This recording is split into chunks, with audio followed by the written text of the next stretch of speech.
আমি যখন রোজ বিকেলে আঁকার খাতা নিয়ে আপন মনে ছবি আঁকি রং পেন্সিল দিয়ে, তখন আমার চোখের সামনে উঠোনে চারপাশে র্যাপিড বইয়ের 22 পাতার সেই ছবিটা ভাসে। মাথায় সাদা পাগড়ি, চোখে চশমা, মুখে হাসি। বয়সটা ঠিক যায় না বোঝা, 60 কিংবা 80। আঁকার পরে বাবার কাছে তার কথা রোজ শুনি।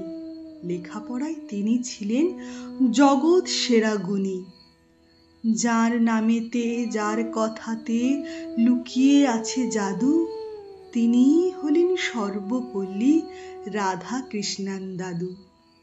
প্রতি বছর সেপ্টেম্বরের 5 তারিখটি এলে আমরা তাকে বরণ করি সমস্ত কাজ ফেলে। মা বলেছেন তিনিই হলেন শিক্ষকদের গুরু, তাকে প্রণাম করেই আমার সকল কাজের শুরু।